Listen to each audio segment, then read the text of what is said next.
سیدنا پیر مہر علی شاہ صاحب رحمۃ اللہ علیہ کی بات سناؤ. دیکھو میں بھی چن چن کر کے ہی لایا ہوں.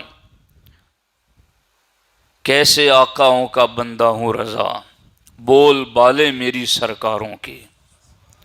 پیر مہر علی شاہ صاحب رحمۃ اللہ تعالی علیہ. اللہ اکبر. پیر مہر علی شاہ صاحب رحمۃ اللہ تعالی علیہ فرماتے ہیں کہ ایک مرتبہ آپ اعلیٰ حضرت کی زیارت کے لیے بریلی شریف حاضر ہوئے تو اس وقت امام اہل سنت حدیث پڑھا رہے تھے.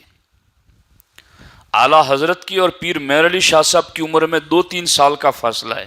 یعنی پیر مہر علی شاہ صاحب عمر کے اعتبار سے 3 سال چھوٹے ہیں اور امام احمد رضا مودودی سے بریلوی ان سے 3 سال بڑے ہیں، اور وسیع احمد مودودی سے صورتی اعلیٰ حضرت سے 20 سال بڑے ہیں. غور کیجیے، اعلیٰ حضرت گولڑوی رحمت اللہ تعالی علیہ بریلی شریف حاضر ہو تو دیکھا کہ امام اہل سنت حدیث پڑھا رہے ہیں.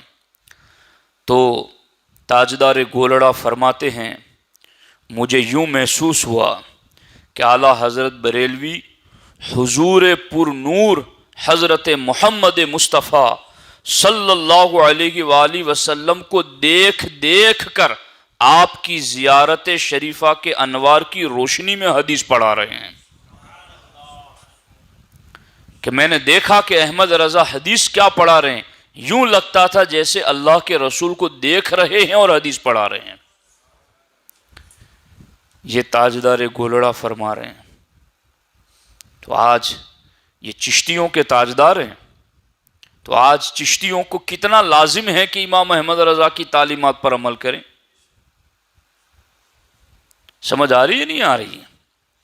اور میرے پاس حوالہ جات موجود ہیں کہ ہر سال عرس سرکار غریب نواز میں، اجمیر مقدس میں، وہاں کے دیوان امام احمد رضا کا خصوصی خطاب کرواتے تھے. آج کے مجاوروں کو کیا ہو گیا ہے کہ وہ مصطفیٰ جان رحمت نہیں پڑھنے دیتے سلام وہاں پر. تمہارا رشتہ کن سے مل گیا؟ تم کون سے چشتی ہو؟ کون سی چشتیت تم نے پڑھی ہے؟ یہ چشتیوں کے شہنشاہ ہے تاجدار گولڑا سید پیر مہر علی شاہ صاحب رحمۃ اللہ تعالی علیہ، اور وہ امام احمد رضا جن سے کسی نے پوچھا کہ اجمیر کو خالی اجمیر کہیں، شریف نہ کہیں تو کیسا ہے؟ تو اعلیٰ حضرت نے سختی کے ساتھ منع فرمایا اور کہا اجمیر کا جب بھی نام لو تو ساتھ میں شریف ضرور ذکر کرو اور اجمیر شریف بولا کرو.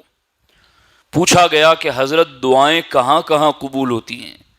تو اعلیٰ حضرت نے بہت سارے مقامات گنوائے، یہاں دعا قبول ہوتی ہے، یہاں قبول ہوتی ہے، یہاں قبول ہوتی ہے.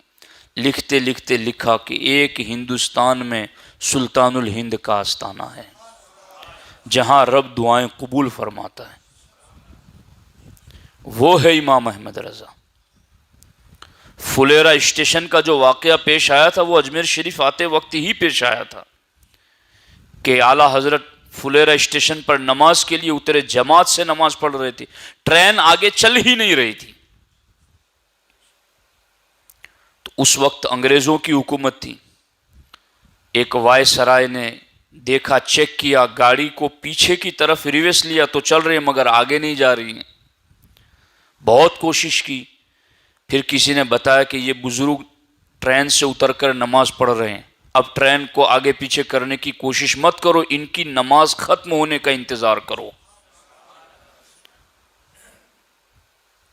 سلام پھیرا، اعلیٰ حضرت گاڑی میں بیٹھے، اعلیٰ حضرت نے فرمایا اب یہ چلے گی، اور پھر چلی آگے. یہ ہے امام احمد رضا. اور پھر وہاں پر جو انگریز اس کام پر مامور تھا، جو چیک کر رہا تھا، دیکھ رہا تھا، دوسرے دن جب شاہجہانی مسجد میں امام احمد رضا کا خطاب جاری تھا عرس غریب نواز کے موقع پر. یہ باتیں میں کیوں بتا رہا ہوں آج؟ تاکہ تمہیں محسوس ہو کہ آج کے جو لوگ وہاں بیٹھے ہوئے ہیں وہ سنی رہ گئے ہیں یا نہیں رہ گئے ہیں، ان کا تعلق کن سے جڑ گیا ہے، وہ کس سنیت کی بات کر رہے ہیں۔ غور کرو اس بات پر۔ جب امام احمد رضا شاہجہانی مسجد میں خطاب کر رہے تھے تو وہ انگریز اپنے بیوی بچوں سمیت آیا، اعلیٰ حضرت کے قدموں میں بیٹھا اور کہا حضور آپ تو کل سے فلیرا اسٹیشن چھوڑ کے یہاں چلے آئے، مگر میرا دل بھی اپنے ساتھ لے آئے ہو، میں اپنے بیوی بچوں کے ساتھ آیا ہوں، ہمیں کلمہ پڑھائیں اور مسلمان بنائیں۔ وہ غریب نواز کی چوکھٹ پر اسے مسلمان بنایا، اس کا نام عبداللہ رکھا، اور جب اس نے واپس اپنے ملک جانے کی بات کی تو امام احمد رضا نے اس کو سنیت کا مبلغ بنا کر واپس روانہ کیا کہ تمہیں وہاں جا کر دین و سنیت کا کام کرنا ہے۔ یہ ہے امام احمد رضا۔ تو یہ چشتی سلسلے کے بڑے بزرگ ہیں، سید پیر مہر علی شاہ صاحب رحمۃ اللہ تعالی علیہ، پاکستان میں گولڑا میں جن کا مزار ہے۔ وہ کہتے ہیں کہ احمد رضا کو حدیث پڑھاتے ہوئے میں نے کیا دیکھا، یوں لگا کہ وہ حدیث کیا پڑھا رہے ہیں، حضور کا چہرہ دیکھ رہے ہیں اور حدیث پڑھا رہے ہیں، انوار برس رہے ہیں۔ یہ ہے امام احمد رضا۔